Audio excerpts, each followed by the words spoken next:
Good afternoon, everybody. Good afternoon. Just a friendly reminder to please mute yourselves on Zoom.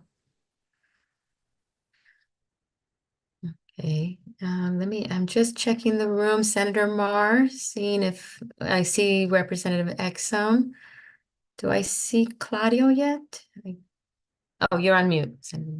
Sorry, not yet. He'll be joining us in about 2 minutes. So Okay. if we don't mind waiting for him, Yeah. I appreciate everybody else being so on time. Thank you. Thank you.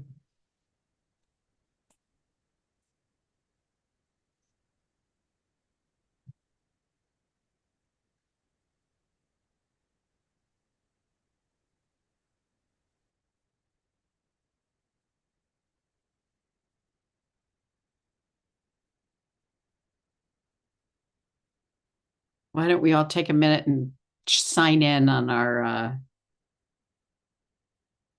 Chrome Yeah. QR code while we're waiting? Yeah, so a few things if you could.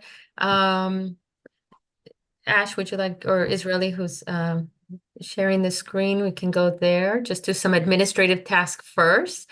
So the meeting is being recorded within our own Zoom, but we are also live on the Connecticut General Assembly YouTube, CTN. And then just a few areas here you can scan and take attendance and or go to the link that is on the chat. Thank you, Israeli.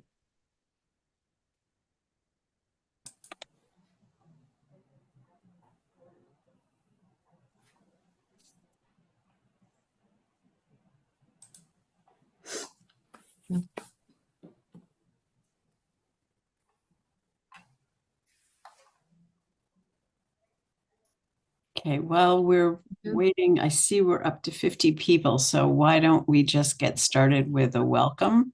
Okay. Um, and I know that Claudio will be joining us momentarily. So I just want to say thank you all for joining. There's 50 people on Zoom right now. I regret that we're not in person, but it's a busy time in the legislature and there was not a room available for us. So for today, maybe those of you who didn't have to drive up to Hartford were glad, given the rain, that we were not driving today. But I miss seeing you all. We will get back again together in May. And I did want to just say that we saw that this was a time that we could maybe do a little recap. We're going to be hearing from Caroline about autism and finishing up our conversation around that. But then we thought we would take some time to really look at where have we come in the past year and how does that set us up for going forward. So I'm glad to see you all, and I will pass it over to one of my tri-chairs, Claudio. Thank you, Senator Marr. Great to be reconvening. I'm excited about the conversation to carry forward on the autism conversation that we had last time. Caroline's presentation sounds really fantastic, and I'm really looking forward to the opportunity to take a step back and sort of take inventory of all that we've learned. It's sort of been a deep dive and a lot of digestion for some of us, and it'll be good to pause as we head into a strategic session in June to just take inventory of all the work that's been happening and some new developments. So eager to dig in today. Thank you. And I would just like to say good afternoon, and to just thank the many of you who have reached out to me during this really difficult time, and for your compassion and patience. And to also say, if there's one thing that gets me still motivated and excited is the work that we're doing on this committee and our commitment to the legislation and to the children and families of this state. And I am looking forward to May having the recap. I feel that that is, for me, going to be very necessary and important, and for us as a group.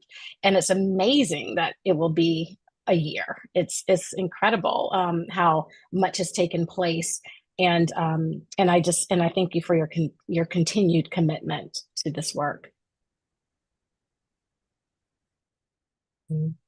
Thank you. Thank you to our tribe chairs. And Ash, if you want to, thank you so much. Still getting used to this. So for those of you who are new to or just logged on, if you can and you are a TCB member, please, or designee, please take a few seconds to log in your attendance. Secondly, there's just a couple housekeeping. If we can remain muted, we did throughout the presentation allow for time for questions and answers. So you can enter the questions into your chat. We will continue to monitor those questions and get to as many as we can, but we did allocate a certain amount of time for that. And then in regards to, oh, as I mentioned earlier, we are recording this in various channels. So, and it is live in certain channels. So appreciate everybody again and being here today. Thank you. And as already was mentioned by the tri-chairs, today is a continuation of the presentation we did not get to at the March meeting, which was a very comprehensive and informative meeting. Today we'll focus on, we'll give the floor to Caroline, and then we will, Karen, Snyder, and myself will spend some time doing a pulse check. Where are we today? You know, what have we learned thus far? Where are we today? And what are the plans for the next several months of working together, and looking forward to hearing from you all some of the thoughts and questions and maybe even feedback that you may have for how we can move forward in the next several months, as well as we engage you in multiple ways for the meetings and strategic planning. Ash, next slide. Oh, next slide, Ash. Or I think we had another slide, Ash. Housekeeping for strategic planning. Thank you. Thank you. Okay, so two things that we've wanted to bring to your attention. One, which was mentioned already, we've a few months back we did a query for you all and asked you all, you know, on a date that gave you a doodle poll and various date options for strategic planning. The TCB does have a legislative requirement to complete a strategic plan and submit it to the Committee of Cognizance by December 2024. We will be engaging the TCB membership. The date that we received consensus on was June 3rd, and this will be a full day in-person session. Unfortunately, we are not able to do a hybrid. We've tried that before, and it just does not work. It's not conducive to the way in which we want to engage you in all the activities that we will be doing. So we are hoping that since we've inquired and asked you for date options, that this date still remains as a viable date for you all. So again, that is June 3rd. Check-in will be at 8:30. We will be providing breakfast and lunch. We will hope to end the day by 4 to allow for for you all for coming from different parts of the state that won't hit traffic, hopefully. So we'll be leaving, ending by 4. It will be at Middlesex Community College. And then with that, we did receive the approval from your tri-chairs that it makes sense since we're going to, hold you captive for a full day, that we would postpone the June TCB meeting, which would have been scheduled that week. So this makes sense for us to, help in freeing up some of your time, but really hope and encourage you to commit to that June 3rd. There is as it's just like with attendance, we do have a QR code and a link for you to register. We do need we need to have a head count. And because we are providing breakfast and lunch, we need to know if you have any dietary restrictions. And so please complete. It's a very quick form, nothing complicated, but this will help us in ensuring, how many people will be in attendance and the materials that we will be printing out, as well as the meals. And this is just as a Had Justice Institute. We do have our second annual Pathways to Success Trailblazers and Innovators in Youth Justice Conference. This year's conference will be focused on not only the JJ system, but also children's behavioral health system. And we have some really good panels and youth in each of the panels. Young people will be participating in each of the panels, providing feedback to the participants about whether it be the different topics around gender responsive services and what does that look like in our state for services for girls. or individuals who identify as females. We have a panel that's focused on the unique collaboration between law enforcement and behavioral health. And we have several examples here in our state, and we will be highlighting the New Haven work that's being done there with law enforcement and social workers who respond to crisis situations and then appropriately divert them to the behavioral health services when appropriately needed. We have a panel that's focused on facilities, and that panel will be specifically all youth. Young people who have lived experience, who have been in facilities in Connecticut, and we will be engaging them in a conversation and hearing from them as to what worked, what didn't work, what can be done to improve the systems if a young person is to be in a detainment or in a facility. And then we have several array of other panels, really just great panels. We have a great keynote speaker, Dr. Akbar, and hoping you all can join us. This will be in Hartford, May 22nd from 8:30 to 5. Breakfast and lunch will be included. Feel free to reach out to us if you need further information of the Pathways to Success Conference. All right. Thank you, Ash. And now we will be shifting the floor to Caroline to provide their presentation, which again, we did not get to last month. And I believe they have hosting privileges. Is that correct? Yes. That is correct. Yeah. Ash, if you could just let me know if any hands raised or anything while I'm presenting. I'm not able to see that while I'm in presentation mode. No problem, Jennifer. We'll do. Yes. Thank you. Thank you. I also have Fatmata Williams here presenting along with me from the Department of Social Services. So I'm sure between the two of us, we'll be able to field questions as they come up. Okay. So I'm going to start with a review of the services that are Medicaid funded for individuals with an autism spectrum diagnosis under their Medicaid benefits. So for individuals under the age of 21 on Husky A, C, or D, we're able to authorize services that I'll review in our next slide so that you understand each of the service classes that we offer. These services cannot be duplicated in a school setting. However, we do request that the overseeing clinician collaborates with schools, and they will also complete part of their functional behavioral assessment in the school setting so that things and strategies that are working well in school can be brought into the home setting for parents to also be able to use. So again, we'll review, these are the services that are offered to individuals with A, C, and D benefit packages.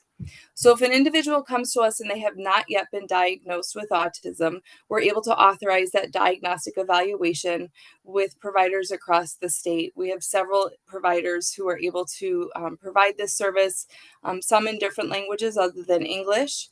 I will say that we have providers, smaller providers who are able to get individuals in within about 2 to 3 weeks for a diagnostic evaluation. Our larger organizations such as Yale or CCMC, who also do amazing and very comprehensive evaluations, their wait times are a little bit longer. So we do help families, connect with them if they're interested, or our other individual providers who are able to provide the diagnostic evaluation. So once we have that diagnostic evaluation, we are then able to help connect families to a behavior assessment, and that starts with identifying a provider in their community. So our care coordinators and peer specialists here at Carillon will work with families to find out what their needs are, if they're interested in home-based services or center-based services, if they have preferences in a behavior technician or overseeing clinician, if they'd rather have male or female staff, what times of day work best for them. So we try to set all of that up prior to reaching out to providers in order to make successful referrals. So we start with that behavior assessment. And as I mentioned before, that includes observations in all different settings, community settings, home, school, kind of wherever behaviors are happening. Grocery stores are a popular place for our kiddos to have behaviors. So the BCBA, the Board Certified Behavior Analyst, will observe those behaviors in all different settings.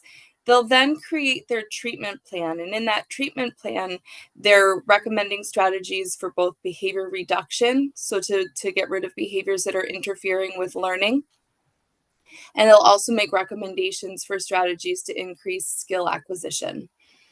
Through that, they recommend the number of hours that they feel they would need in order to be able to impact behaviors and the setting in which they think would be most beneficial for that individual. So some of our providers do offer a combination of center-based services and in-home services. They recommend those number of hours to our clinical care managers here at Carelon, where they review all of the clinical information provided and then provide an authorization for the direct intervention for the individual. So as I mentioned, that direct intervention can be in a center-based setting, a home setting, can be delivered by a behavior technician and or a board-certified behavior analyst or a licensed clinician overseeing the services. 10% of the time that a behavior technician is providing those services must be overseen directly by the BCBA or licensed clinician who wrote the program. So that's the observation and direction time. So that is direct time that the clinician is in the home or in the center at the same time that the behavior technician is providing the services, and is able to provide real-time feedback to that behavior technician, maybe make some amendments to strategies and plans, and then also explain to parents or caregivers who are participating in the services exactly why the strategies are being used, and also have them practice. We're also able to authorize indirect time to develop the program book. And for those of you who are not familiar with applied behavior analysis services, the program book really is kind of the driving, living document that stays in the individual's home. It contains crisis plans, data sheets, ongoing communication between different service providers, and really is the document that everybody refers to when they're working with that child. We also encourage our providers to make a one-pager kind of crisis plan for in the event that emergency services are needed for the children. Best ways to communicate with them, things to avoid that might trigger them further, and anything like that. A lot of our providers will post that on the refrigerator or the back of the front door for families so that it's easily accessible. We're also able to authorize the group intervention of individuals. So that's for individuals, up to 8 individuals, regardless of payer source. And that group must be led by a BCBA or licensed clinician and is driven by a social skills assessment. So that's often used for integrating individuals into more social settings or generalizing skills that were initially taught on an individualized basis. So as of yesterday, our provider enrollment continues to grow. I want to give some data on our provider network that DSS owns and we help manage. So we have currently 143 agencies enrolled to provide autism services. As part of those agencies, we have 1,064 providers who are able to provide a combination of different services. That includes the diagnostic evaluations as well as the direct treatment. We have 1,000 providers, and this is only the BCBAs or licensed clinicians. This does not include the behavior technicians. So we have 1,000 individual providers who are able to oversee the autism treatment services. So those are the direct treatment services happening in the center or in the home. So these numbers continue to grow. The largest number of our agencies are made up of board-certified behavior analysts, and then other different combinations of licensed clinicians are also included in that list.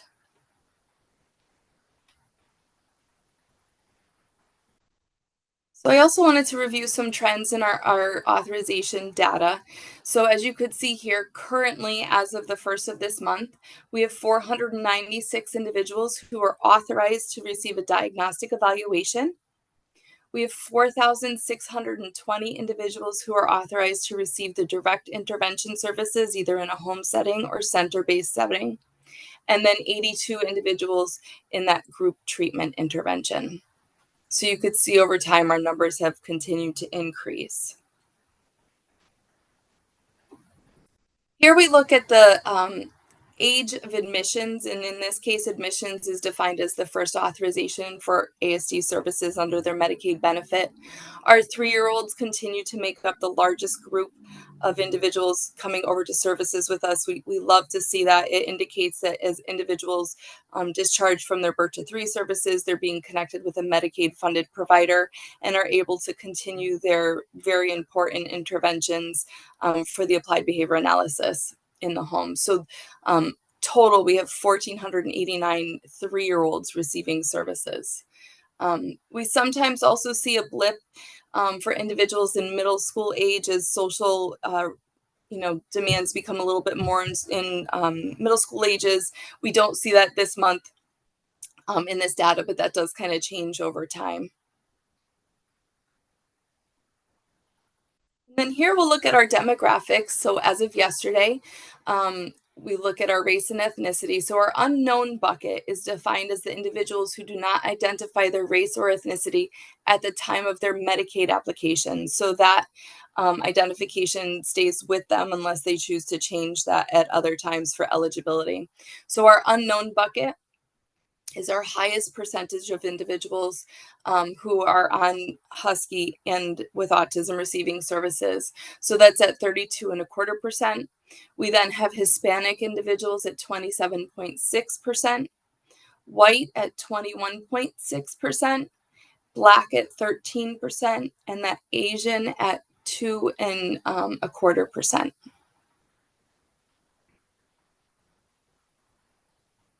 I also wanted to give some information on our individuals who are ED stuck and the average lengths of stay for individuals who have autism and or an intellectual disability. So our intensive care managers outreach daily to our high volume pediatric emergency departments to gather this information on youth who are considered ED stuck. So ED stuck is defined as 8 hours post-medical clearance, and the next available treatment is not readily available, or they have been denied access for a variety of reasons to that next level of care. So based on the ED report, youth with an ASD and or an ID diagnosis are connected to an ASD care coordinator and or peer specialist. Oftentimes our intensive care managers are making that referral prior to the emergency department even reaching out to our care coordination team. So it's really great that we're able to connect with them pretty immediately. Here you'll see for Q4 in 2023, and we just don't have this first quarter data yet. It takes some time to get that information.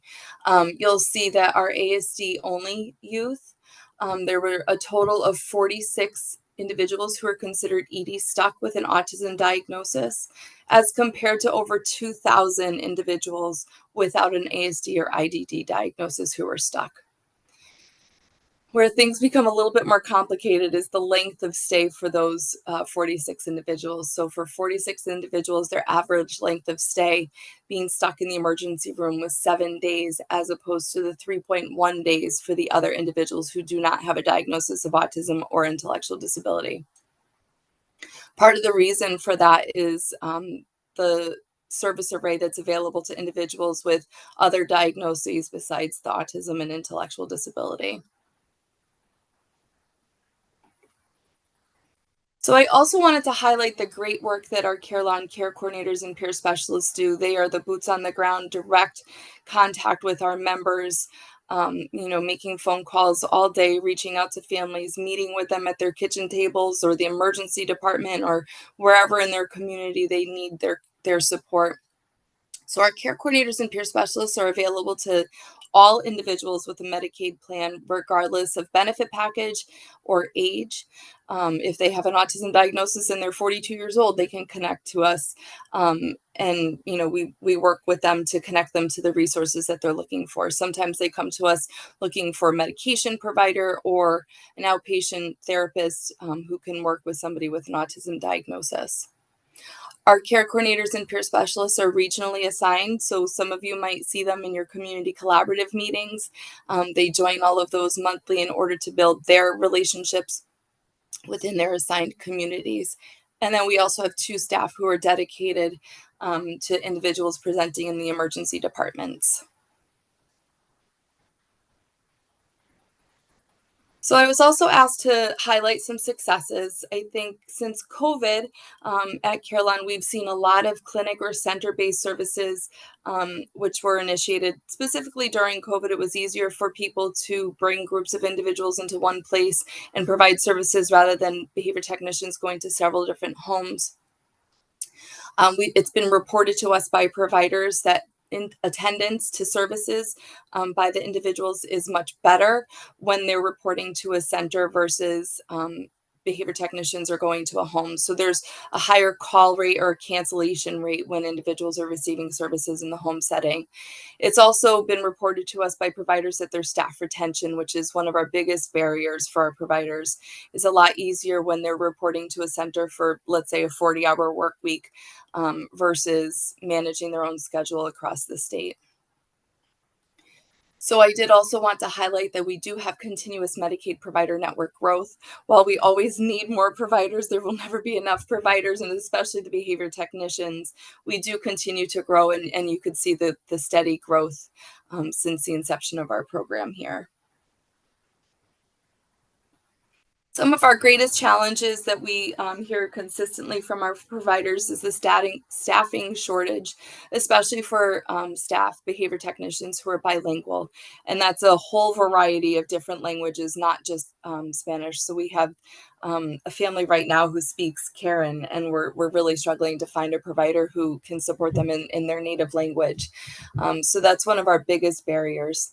And then while our providers manage their own wait lists, we do recognize that wait lists can be quite lengthy, especially along the Rhode Island border. Our region, our DCF Region 3, our wait lists are the longest. We have about 3 or 4 providers in that area of the state. And it's just really hard for them to get to all of the families in that area. So some of the recommendations that we've been working along with Department of Social Services and our other partners is to look at the behavior technician qualifications and align them with other state agencies that require a high school diploma instead of an associate's degree. The Department of Developmental Services requires a high school diploma. Department of Children and Families requires a high school diploma. So it is a little bit of a barrier for our providers to be able to hire staff. And we've been in conversations with Department of Social Services regarding those regulations. We're also looking into different ways to incentivize the registered behavior technician training, as we recognize that registered behavior technicians is a credential that's overseen by the Board of Certified Behavior Analysts. It requires a 40-hour course and then ongoing yearly CEUs to maintain that credential. So it would be a higher quality staff working with our individuals with autism. So I've put up our contact information here. So if you have families who are on Medicaid or providers that you know, or you yourself, if you're looking to make a referral, please don't hesitate to reach out to us. We always try to make sure you get to the correct team at Carillon. So even if it's not our autism team, we can get you connected to whoever the appropriate person is within Carillon. And with that, I'll open it up to questions. See people. Thank you. And I think just to help us see if there's any questions, Ash, would you just mind? Thank you so much. Okay, I see Alice, your hand is raised. Hi, great presentation. Thank you so much. I just had a couple questions, and I missed one of the slides, so you might have answered it. The services that you're speaking of ASD is really BCBA and behavioral tech work, right? It's not, and there's a couple other little like testing, but there's no like family therapy or sibling support that is specialized for ASD, correct? Not specifically authorized through the Medicaid benefit. So these are the Right. services that are authorized through the Medicaid benefit. We do support our families in connecting with resources in their community that do provide, family support, groups for siblings, for parents, different social activities for individuals on the spectrum, as well as their families. So we do work to connect them with other funded or, free services Right. within the state. Yeah. Right. And you had a very large number of providers, and then the little chart next to it, in what they were just didn't match for me. And I I was wondering, were these also included providers in schools that you have registered? No, so the Medicaid benefit are for providers just under the Medicaid benefit. Some might also be contracted with schools, but we don't manage those authorizations. That is solely funded through their school um, IEP process typically. Uh-huh. Okay. And then how are you able to deliver in-home or community-based care coordination? How does that get paid for? So that's through our Carillon contract. So we have care coordinators and peer specialists on my team. Our care coordinators are educated in psychology or other human services, and then our peer specialists have lived experience navigating the autism network. Either with they themselves or family members have navigated the Medicaid network in Connecticut to access autism services. So that is part of the Medicaid benefit. Great. Yeah, that isn't part of the specialty grant that you guys got on care coordination. I forget what that was called. As a care management entity, CME?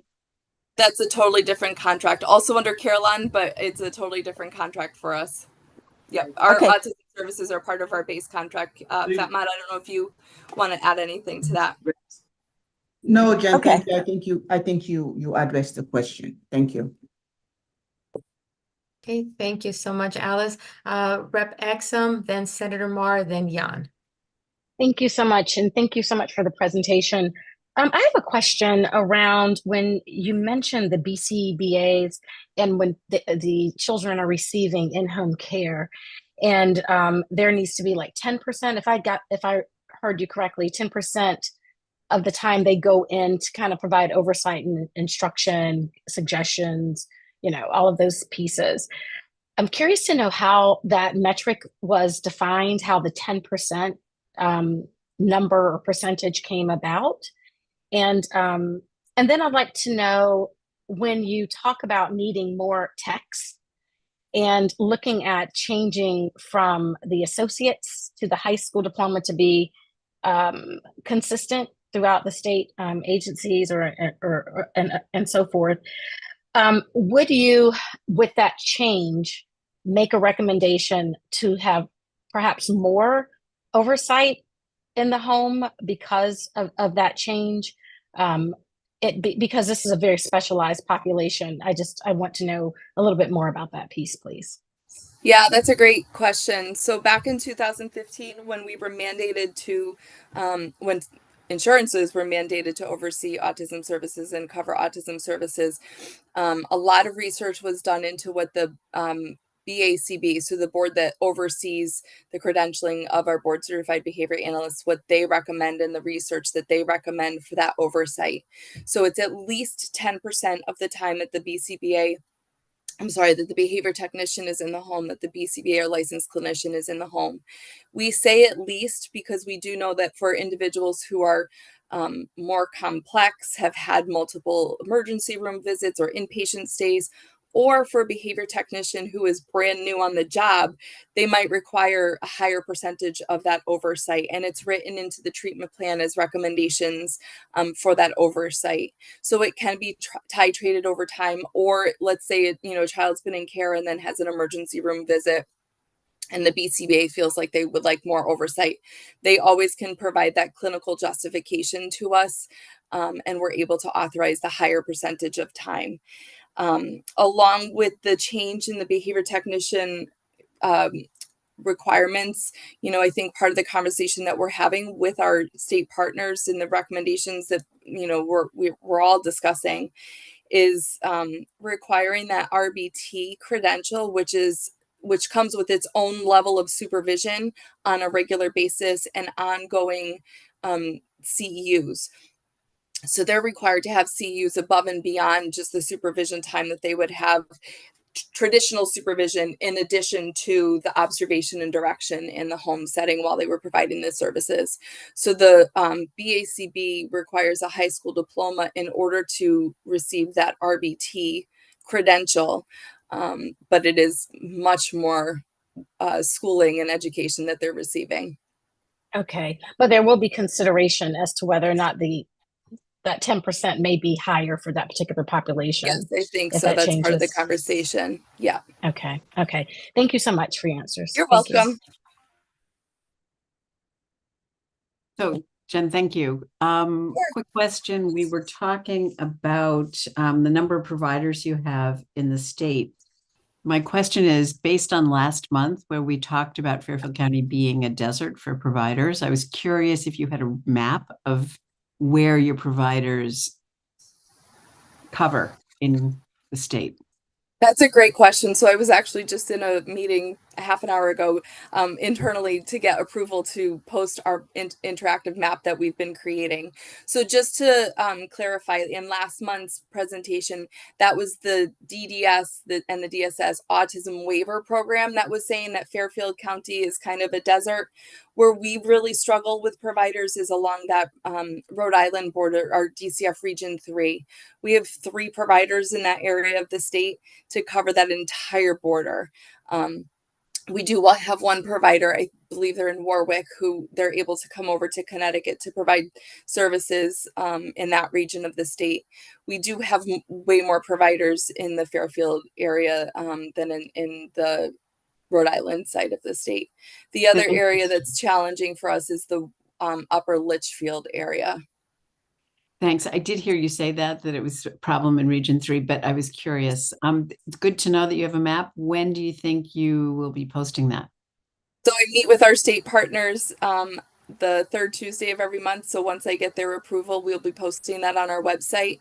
Currently, we have a spreadsheet on our website, on the ctbhp.com website, and you can search for providers by region there. It's just not as interactive and user-friendly as the map will be once we have that posted. Okay, thank you. You're welcome. Jan, then Mickey, then Christina. Thank you, and thank you for the presentation. And I just had a question. I think it might have been slide 12. It was a little piece I missed in terms of the reason for the extra length of stay, the autism and intellectual disability diagnosis, and I thought there was an and. So it's so sometimes it's autism and an intellectual disability. Last year we did not have any that had the combination of the two as they were identified at their emergency room admission. So that's based on report by the family when they admit to the emergency room what their diagnosis is. So they could potentially also have an intellectual disability. The reason why we've seen longer lengths of stay when an individual has an autism diagnosis is that there's fewer options for inpatient levels of care for an individual with an autism disorder, especially if they're also nonverbal. And if in emergency departments are looking to discharge to a receiving provider, as I had mentioned, the wait list can be quite lengthy. So it's not always a discharge directly to a receiving provider like we like to do in our mental health world. So they tend to stay there a little bit longer. It also takes them a little bit longer to regulate. If there's medication changes being made or behavioral episodes, sometimes it does take them longer to regulate and stabilize in the emergency room than the rest of the psychiatric population we see. Thank you. You're welcome. Hey, Mickey, My and then turn? Christina. Yeah, hi, can you hear me? Hi, Mickey. Yes. Good. Hi, good. Jen, thanks so much. And I just want to say, give a shout out to you and your team because I've worked with you very closely over the years until I retired a couple of years ago. And, it's just the massive amount of work that you've put into trying to develop this array of services. I guess one of the things that I'm really concerned about is who and how are we collecting information from the families that have been served about what else do they need, right? Because there's so many families. The Medicaid funded services are very instructive, right? So they teach people a lot. Therapeutic. Yeah. Right. But in fact, what, so many of the families actually, and this is anecdotal because who's collecting actual data about this? But certainly in the work that I did intensely for a lot of years, so many families need more. And has it been contemplated that we should be collecting information through your pool of families, but what else do they need? What else do they think would help them, avoid the emergency room? What else do they need? That, see what I'm saying? So Yep. are we collecting that information? And because we need to hear that. That's what this group really needs to hear. Right? Yeah, so our care coordinators and our peer specialists are very thoroughly trained on doing a needs assessment upon first contact with the family. So when, after we get the referral, we reach out to the family within 24 hours and complete a needs assessment. It's based on the wraparound care coordination models. So we're not just looking at what does that identified individual with autism need, but what does the family need in order to achieve stability as they define stability. So then we do work with families to, support other siblings, or connect to other funding sources if respite is needed, or, if they have educational advocacy needs, we connect them with an educational advocate. So we really do assess what their needs are. So the way we gather our information, we assign families a tier, and that's based on the level of support they identify needing when we first meet with them.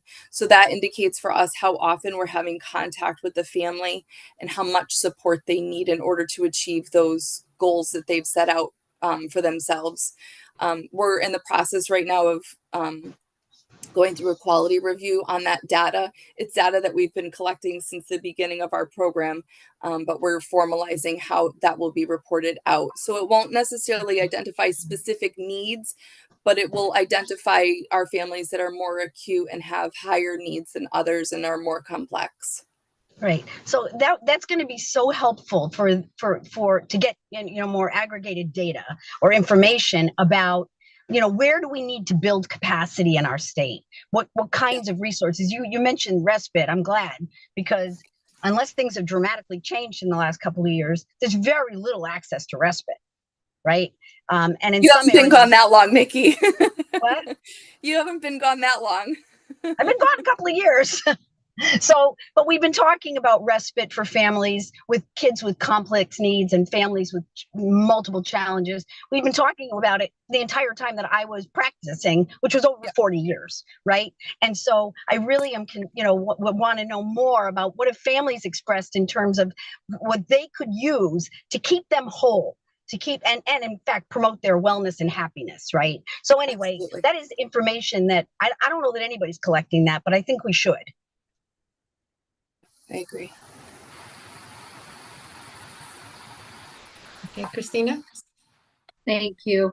Can you clarify in your PowerPoint where you have the page that shows the health authorizations for unique youth?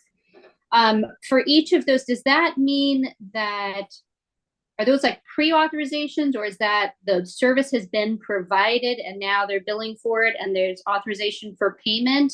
Just trying to understand whether that tells us how many families have actually received the service. And then secondly, is there any information on how long it takes to receive the service? So for example, if the child is referred and needs a BCBA to come to the home, do we have data on how long does it take between the time there's sort of the request put in and the time that a BCBA actually starts serving the family in the home? Yeah, great questions. So the slide that you're referring to was the Husky Health authorizations for unique use. So it is authorization based, not claims based. So the claims data would be what demonstrates service delivery. This is the authorization for services. So those are two different numbers. Gainwell would have the information for the claims based services in more real time than we do. We have a lag in that data as it comes over to us once claims are submitted by a provider indicating that the service was delivered. So there is a difference there. In terms of the wait times, we anecdotally have that information. Our providers report to us.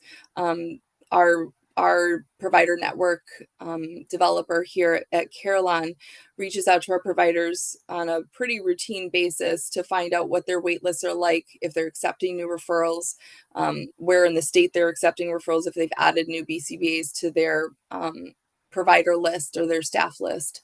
But our providers are responsible for managing their own wait lists. So we only have as good of information as what's reported to us based on that.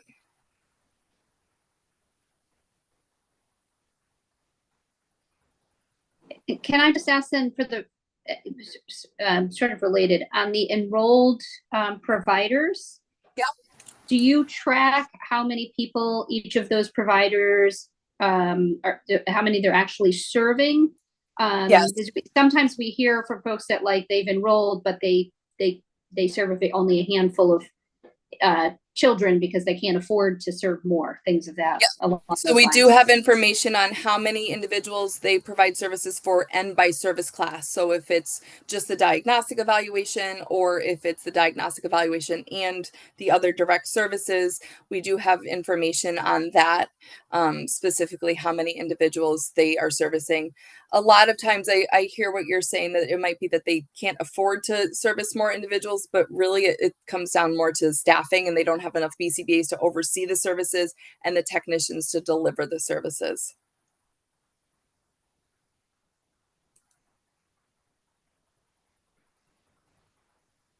Okay, Christina, is that it?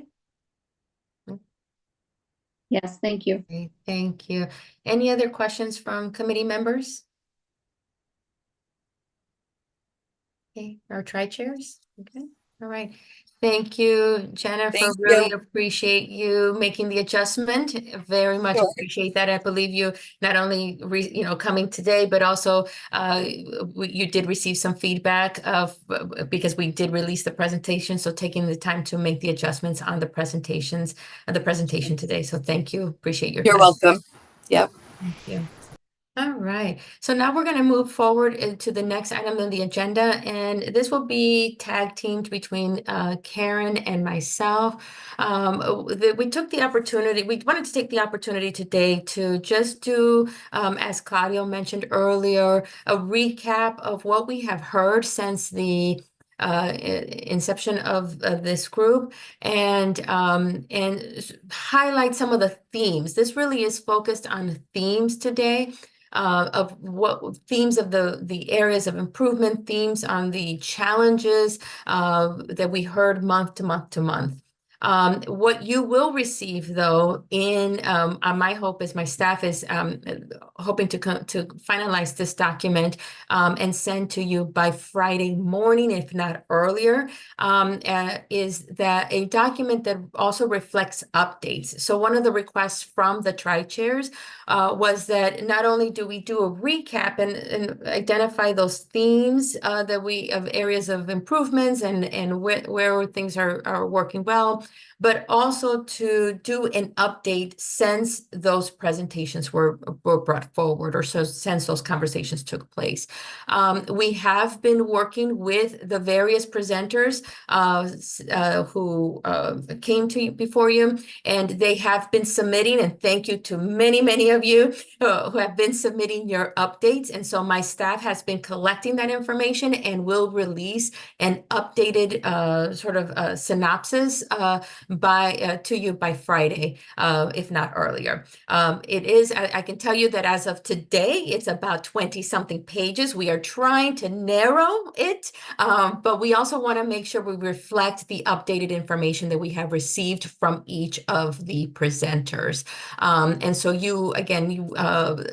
it is based off of my already review. It's very comprehensive. So please take the time to review, and then we will circle back with you all in May regarding that particular document.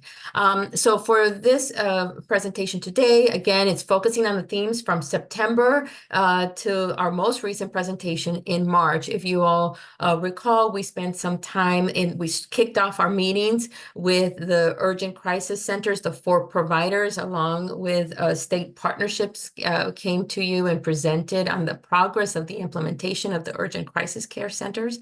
There was each presentation, we make sure to focus not only on the what is it, but also focus on areas of concerns or challenges, and then focus on areas of recommendations for how to correct those challenges, or how to improve on those challenges or eliminate those challenges.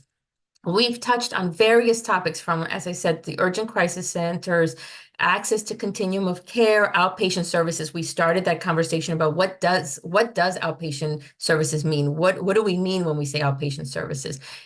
We had a presentation from CHDI. We had presentations from the nonprofit community itself. Providers who provide outpatient services come to present to you around that and walk you through more specific details around outpatient services. We then moved over to in December.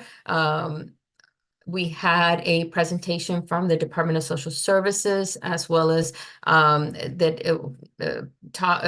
the focus was on Medicaid coverage for children's behavioral health. Really, walked you through the array of services that are covered and or maybe are pending, and pending initiatives were discussed during that time. And we then transitioned into January, where you received a presentation on sustainability efforts through commercial insurance. So we had, again, Anthem Blue Cross came to do a presentation around what's some of the administrative service organizations, behavioral health, substance use, an array of different topics that were covered. Lots of you recall that was also the presentation that had a lot of stats and a lot of facts. We need to go back and maybe circle back with that particular presentation. Caroline was also one of the presenters at that time. And in February, we had, we did continue on the presentation in January with accessing the continuum of care. This focused on intensive in-home services. And we had several providers like Wheeler Clinic, the Child and Family Guidance Center, Yale ICAPS. Victoria's came and spoke and gave us some information about the pretty extensive wait list to obtain services for ICAPS, and also pretty impressive map as to where we are lacking ICAP services. That I just want to highlight that because that still remains to be such a, in my mind, just very impactful seeing that map. And Caroline also presented in January regarding the coverage or what in-home services look like across the state. And then again, in February, we had a presentation from the Office of the Early Childhood presented to you what do the service array look like for children 0 to 5. And then we also had a presentation on from Darcy on the Darcy Lowell on Child First.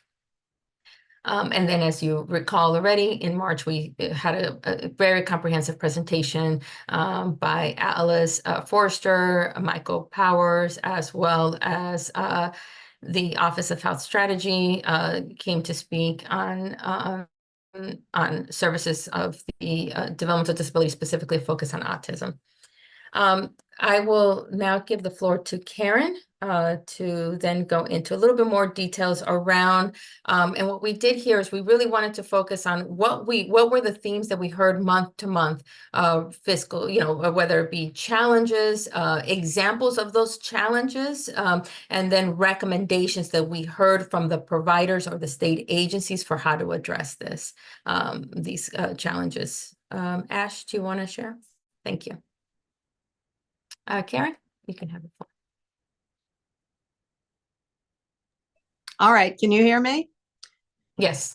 Okay, so we have 6 slides for 6 different areas. We're going to begin with fiscal, but we also have one for workforce, one for data and information sharing, one for service delivery, and one for access and equity. And the framework for each of them is the same, where we show an overview, the challenges, examples of the challenges, and the recommendations. So on the fiscal side, sort of hate to start with the money issues, but they matter to everybody in lots of different ways. There really is a gap, and we got many examples of this, between the current Medicaid rates, grant allocations, and the expenses required to deliver the essential mental health services. That has an impact because it restricts the provider's ability to recruit and retain qualified staff, contributes to waiting list, et cetera. So providers are struggling for that, struggling with that. So there's also a gap in coverage between private commercial insurance plans to include coverage for urgent crisis centers.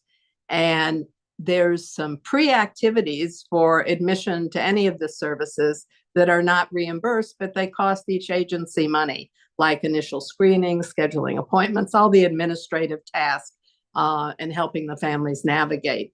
So we're recommending, we're advocating for commercial insurance plans to include coverage. Let's see, they disappeared. There they are. For intensive services and in-home services, and to establish billing mechanisms. And to look at, and there is a parity study, and Medicaid is looking at the reimbursement rates. And I think DCF is looking at their grant funding that reflects the actual cost of providing the services, including competitive wages, because we see we're interviewing for staff and they elect to go elsewhere to do their work, or to set up their own private practice and work through a private practice model. So we have to have the staff and be able to pay them to get this work done. So that essentially is the fiscal overview. If we can move on to the workforce, here we are. So the workforce is linked to fiscal, which is the wages we can pay. These are, they're wonderful jobs. I love doing the direct care work that I've done over the years, but they're stressful. It's stressful working in a family. It's stressful being in some of the neighborhoods where you go to work.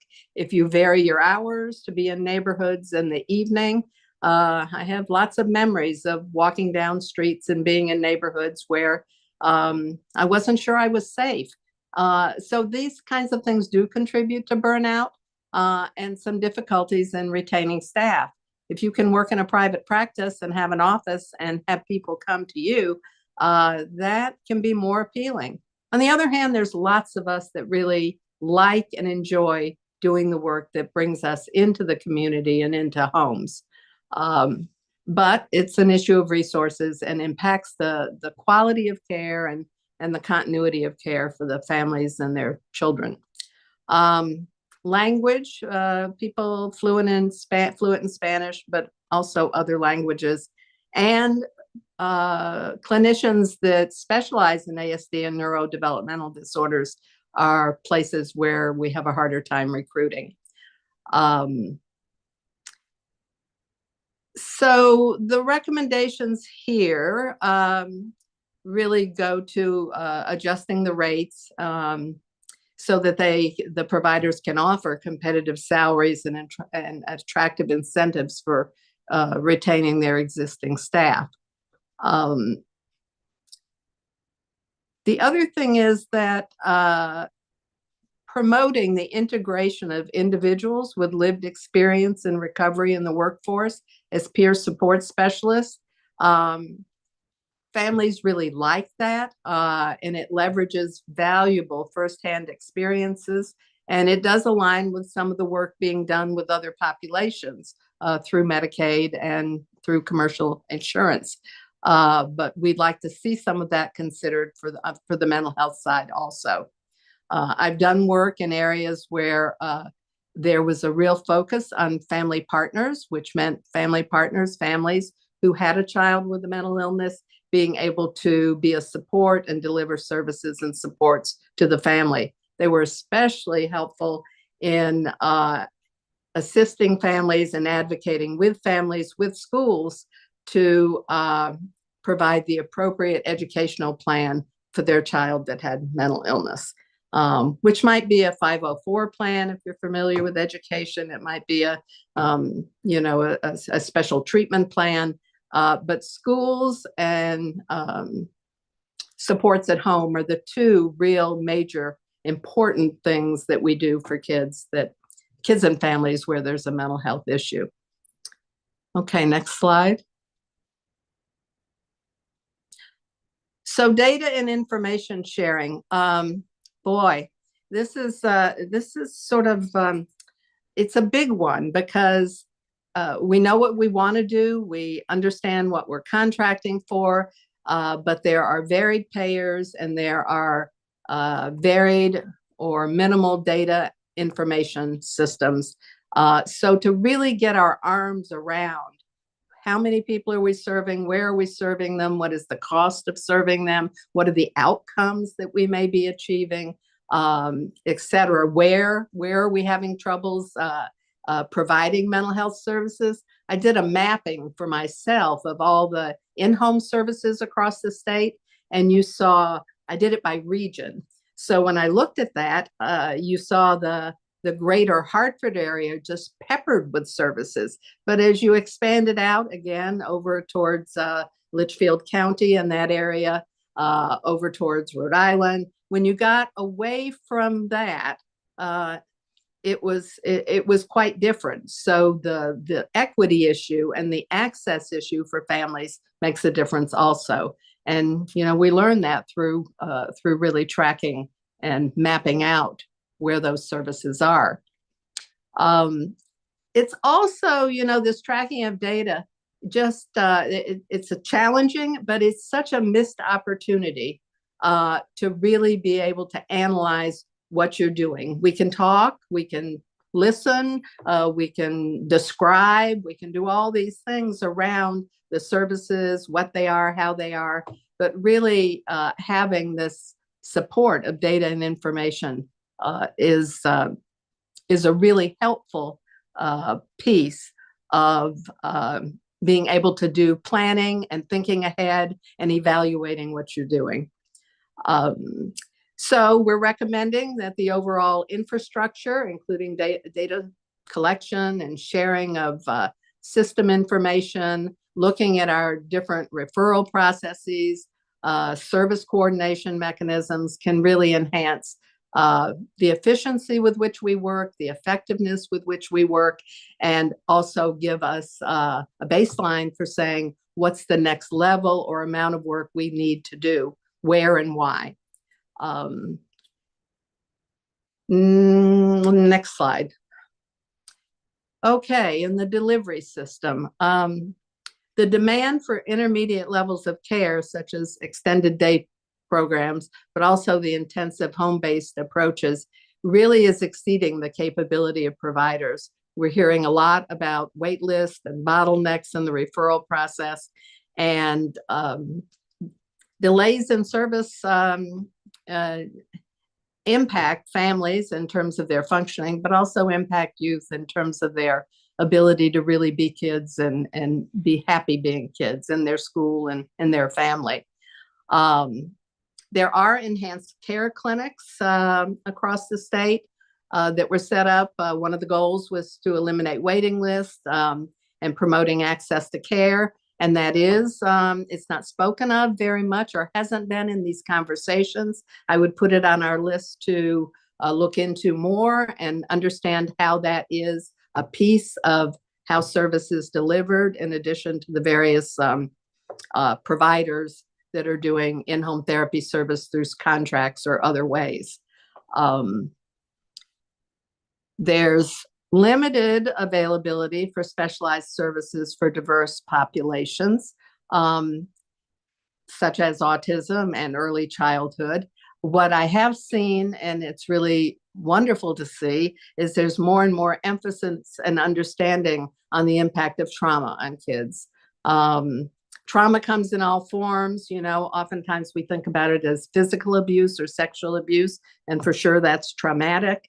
But bullying and teasing and not being able to make friends, there's all kinds of living in a dangerous community and needing to spend time in your home and not feel like you can run out in your yard and play and be a kid.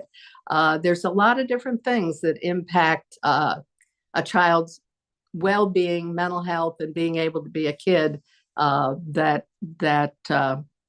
just need to be on our radar screen. So I do think first and foremost, we need to invest in expanding the mental health capacity to meet the demand,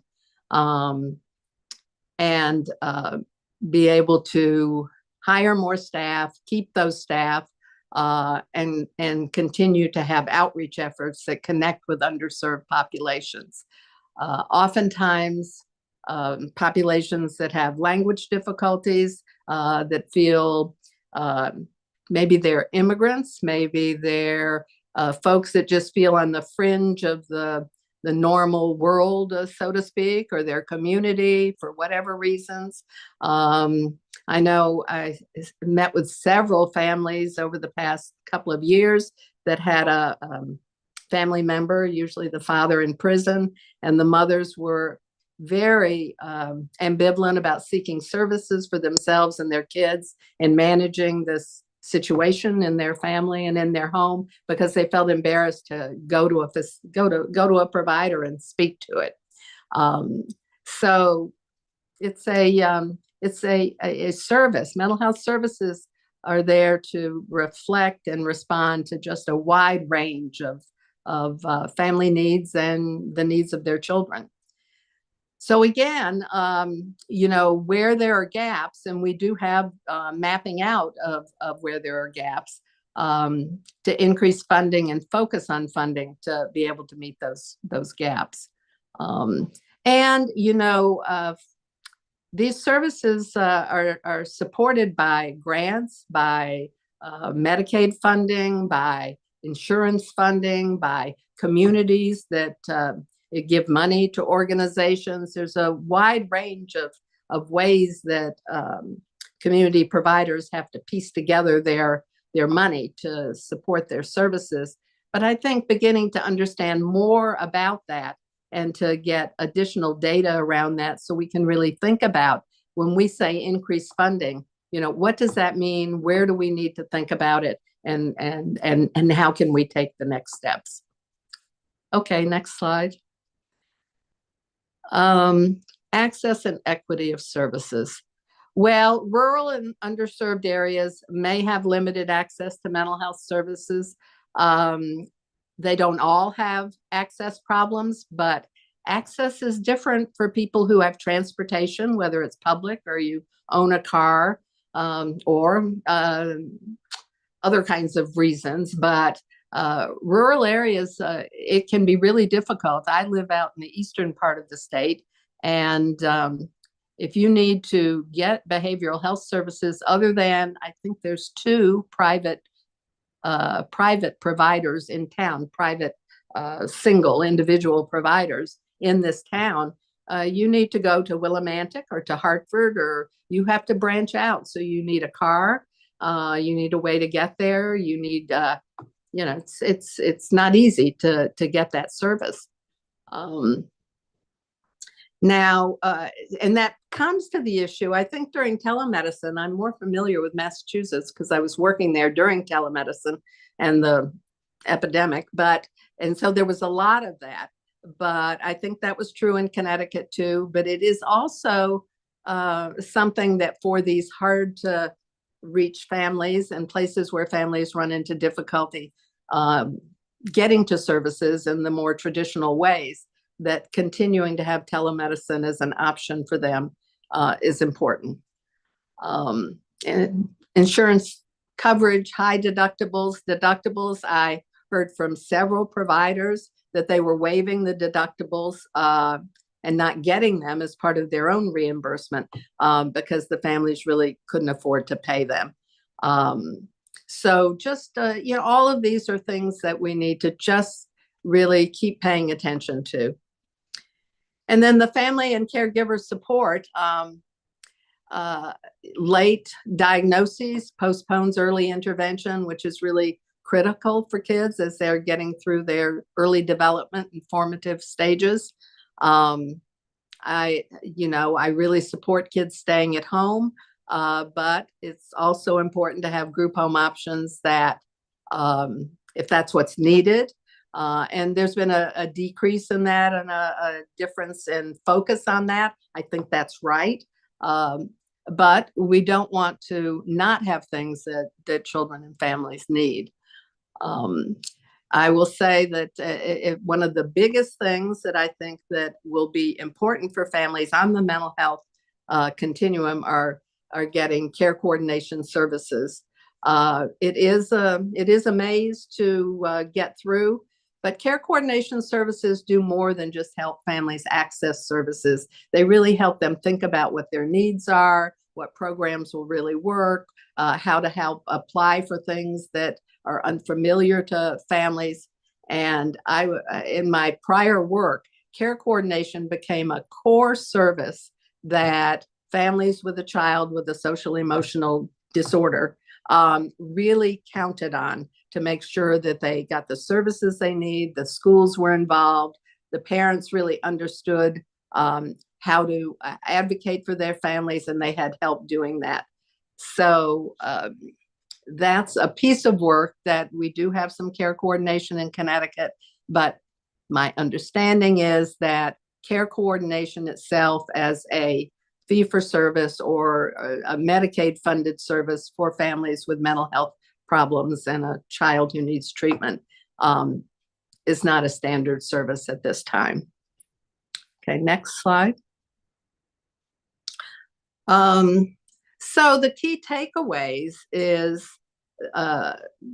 solutions need to be local. We think big, we have agencies that plan big, but solutions closest to home are really critical for families, and that's what families want. They want things that are in their community. Systems require that there's what I call these 3 C's of communication, coordination, collaboration between state agencies, between existing committees, between service providers. And when you have a child and their family getting outpatient services, maybe in-home services, need to have meetings with the school and working on their IEP, it really does involve a lot of communication, coordination, and collaboration. And care coordination sits right underneath that. This really helps a family. Trauma-informed care, the ACEs studies, I don't know if any of you have ever taken and filled out an ACEs evaluation, but it's very instructive about what kinds of events really impact people, adults and children, in ways that when you accumulate adverse events in your life, that it has an impact on your functioning, not only psychologically and emotionally, but physically. You're more apt to get sick. You're more apt to have other health problems that might not be illnesses, but things like high blood pressure, other kinds of things. So recognizing that there are specialized services that treat trauma and other kinds of traumatic related events, and help reduce that stress are important to also identify. And we have some of that and good providers providing that. So as next steps, I hope that we'll be able to convene state agencies and existing mental health committees and providers to really come together and say, these are our common commitments to what we need to develop. Here are our objectives. What can we do and how can we do this together? In addition to support that, we'll need to have financing solutions to look for sustainable funding for the places like UCCs that are with ARPA funds now and how we continue to support them.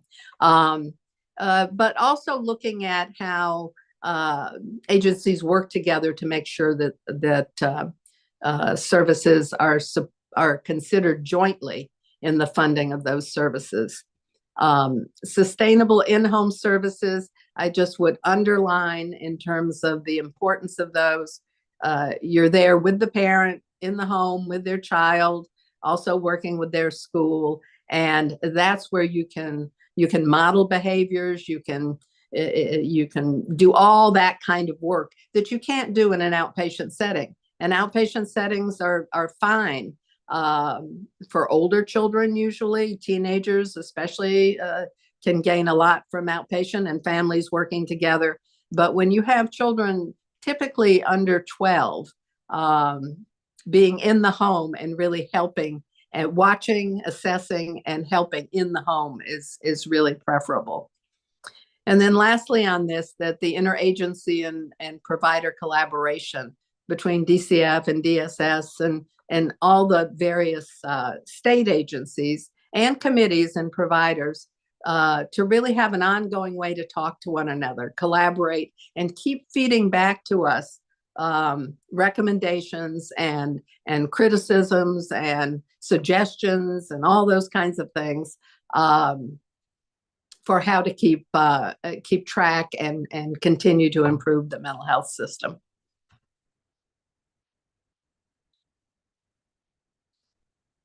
So here's just a sample of suggested considerations.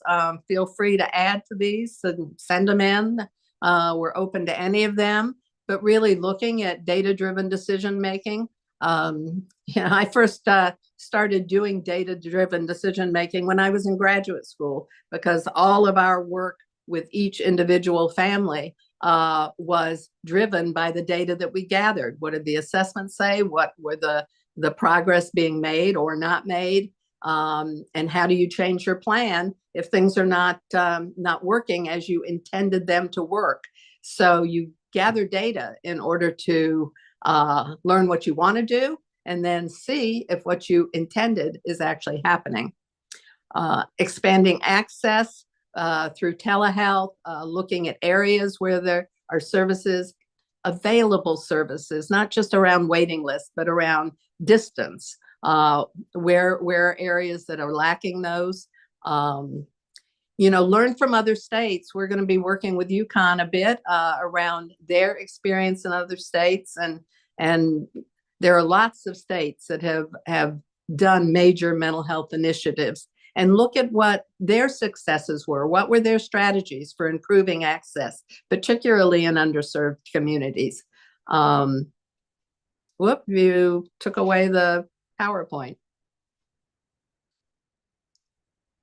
Oh, back again. Invest in the workforce. The best thing we can have is a workforce that is enthusiastic about coming. They stay, they get promoted, they supervise, they become leaders, they advocate, they really stick with it. If you look around, I can't see everybody in the room, but if you look at a lot of our current leaders, they didn't start as leaders, they started doing the work, and they continued to do the work, both directly with families and directly with young people. And then they supervised, and now they run agencies, and now they advocate and are able to really help all of us contribute to the learning that we need to do and thinking about continuing to improve mental health services.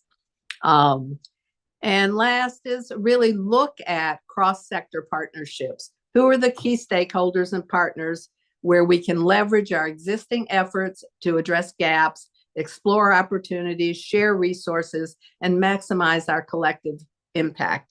Before I left Connecticut to go up to Massachusetts and work, we had a standing committee, and it involved DEMAS and DCF and DSS and there were about 6 different state agencies and leaders, and then the leaders within the provider agencies. And we came together initially every month, and then that wasn't good enough. We came together more because we had a lot to share, talk about, and think about. I remember in 1995, I hate to say I go back that far, but I do. At that time, DSS thought that maybe Connecticut would have a large number of managed care organizations. And the population of people in Connecticut would sort of get divvied up according to some guidelines as to what managed care organization was going to be the managed care organization for those families and children and adults. And it was so big and so chaotic I testified. I was a provider. Ran one of the mental health agencies, and I went to the legislature and testified and said, no, no, no, no, no, this is a terrible idea. And I'll tell you, OPM was very fast to call me and tell me they didn't appreciate my testimony, and maybe, they ought to have a talk with me. So it took me, I think, about 3 walks around the West Hartford Reservoir with an unidentified staff member for us to resolve our differences and to figure out how we could move forward after the testimony. On the other hand, speaking up and really being vocal about what you believe, I thought I was very circumspect, but I guess I did have some strong opinions. But it does take all of us to get the work done. And when I look across this group sitting in front of me on this Zoom, I think, yippee, isn't this just great that we're all here together? And the legislative leadership on this, you tri-chairs, I just say, yippee to you. I mean, really, you have just been terrific about bringing us together, listening, paying attention, caring enough to sit in these meetings and just keep coming back. So thank you very, very much. And to quote good old Ruth Bader Ginsburg, real change, enduring change happens one step at a time. So that's hard for me. I want 10 steps going all at once, but that's right. You build it one step at a time, and then it's still going to be here next year when we look at it and say, this is the work we've done. So I appreciate being part of it all, and thank you to all of you for all you do. Thank you, Karen. Thank you. I do see Senator Marr's hand is up. So. Thank you, Erica. Thank you, Karen. That was great. I really appreciated the recap. I know you probably spent a great deal of time pulling that all together. And I really appreciate having it all in one place, especially the recommendations. Something that I wanted to just share with the group, which I haven't shared based on some work we're doing in the legislature right now, is when you speak about the data collection, and this may or may not impact the data collection ultimately, but I think it can be helpful, is there is a bill that came out of the Children's Committee, which is bill number SB 217, which is about creating a universal patient intake form for recipients of behavioral health services for children. And the idea behind this being that we heard from parents, and it had support pretty much across the board to look at what are the ways that we can create a form that the questions include a patient's medical and behavioral health history, treatment history, diagnoses, family history, past and current prescription medication use, conditions and concerns for which the treatment's being sought, and any other questions that a working group will be developing.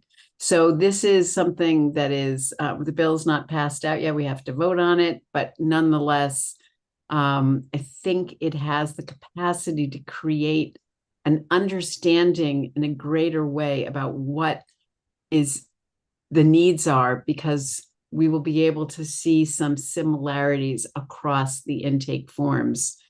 There's all that to be worked out. We, of course, have confidentiality issues, but I just wanted to let everybody know that we're looking at this, and hopefully we'll get it through the legislature this year.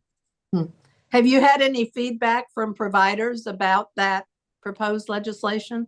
Yes, actually, there was support. Oh, good. Great. Yeah. So it'll be bringing together, it's the Commissioner of Public Health will be designating, along with DCF and DEMIS. DEMIS will be helping to create who the working group is going to be. But we will expect to have that report back. It's going to take a while because it's going to take a lot of conversations, but by January of 26, we expect it to come to the legislature, just so everybody has an idea. And if anyone has, you can take a look at the bill. If anyone has suggestions, concerns, it's 217, SB 217. love to hear any feedback. Thank you. Thank you. Ash, would you mind reflecting the last slide? Just want to, one of the questions that we were asked and by also and in the focus of with the tri-chairs was, the next steps when everything that we've learned thus far, and there's still much, much more to learn, and we'll get to that next slide, but there's still much more to learn, is how will this be operationalized? So I'm bringing you all back to the organizational chart that we have shared multiple times throughout our time with you about how we've operationalized this work. As you know, we have an infrastructure work group that has been activated and has held their first meeting, as well as the services work group.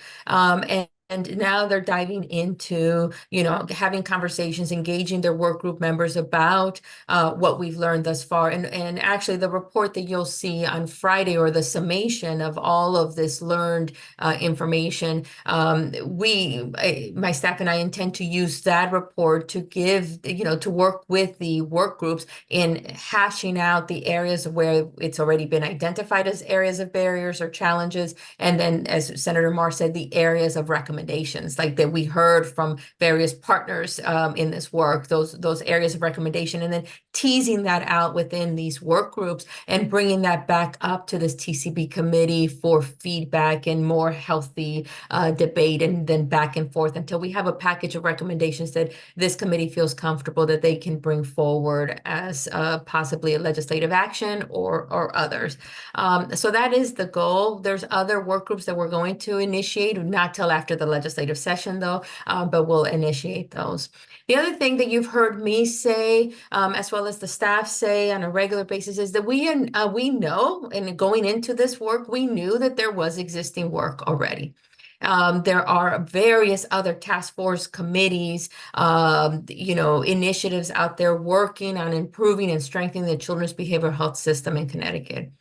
This committee is very much, and in the conversations, I don't want to speak for the chairs, but in conversations with the chairs, they support, the collaborative nature. And let's learn. Let's not start from scratch. Let's learn from what the work has been done. And let's have this conversation. As Karen said, the 3 C's: communication, coordination, and collaboration. So how can we work with this committee, work with these other committees or other task force, and learn from them, as well as support not only their initiatives, but then also collaborate together to support the initiatives and the mission of this committee. So this is a sampling of work that we know of. There's also, I think one that we want to add on to this is I know that CHDI is also working on a dashboard that, I think it's called the system level dashboard. We want to add that to this. We have more to learn about that. This is just a sampling. We know that there's more, and we have been compiling that information, but this is an opportunity for us to come together to collaborate, as Karen mentioned. These are the topics that we're going to continue to explore. There is still a lot more to learn. Also knowing, if seeing these topics, if you are an agency or an organization, or you're part of a committee that's already doing some of this work, please connect with us, because it's important for us not to start over or not to replicate, but to collaborate. I see, Claudio, I see your hand up. So I know we're short on time, so I'm going to pause and let you ask questions.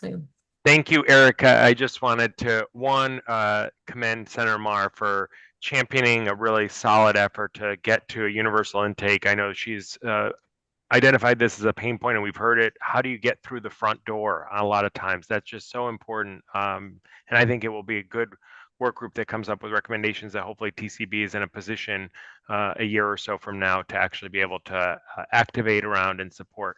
I also wanted to call out, since we are in the legislative session, and I was excited to see Karen's points for other things that we can consider, the importance of telehealth. And I just want to recognize the important work happening in the Public Health Committee.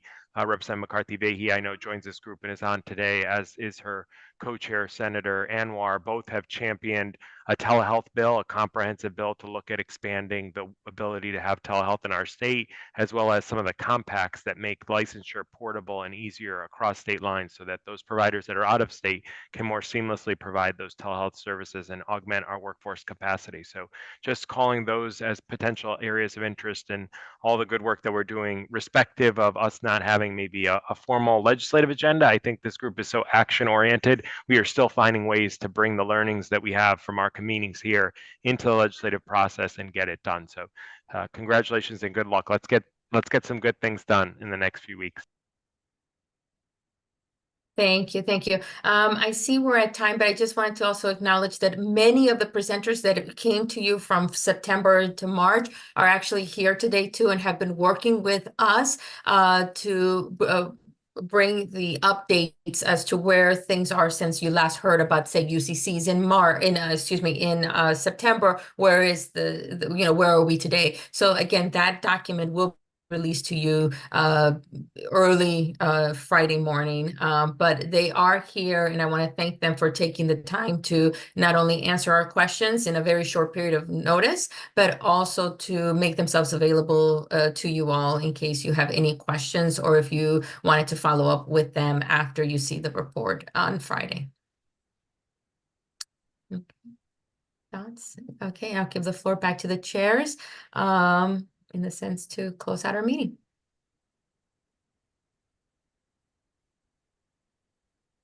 I'll just jump in and say thank you so much. This was a robust presentation, lots of takeaways, lots to think about, and lots of work moving forward. And I do believe that sums up the communication, coordination, collaboration that is the key to getting this work done. But thank you so much, and it's good to see all of you, and thank you for your time. Okay. Okay. And our next meeting, oh, sorry, go ahead. Just completely agree. Thank you. Okay. All right. Our next meeting is, Ash, I want to say it is May 1st. That's correct. Okay, good. Our next meeting is May 1st, and I hope we will be in person, but if not, you will see communications that they will be virtual. But as of right now, that is scheduled. Okay. All right. Thank you, everybody. Thank you.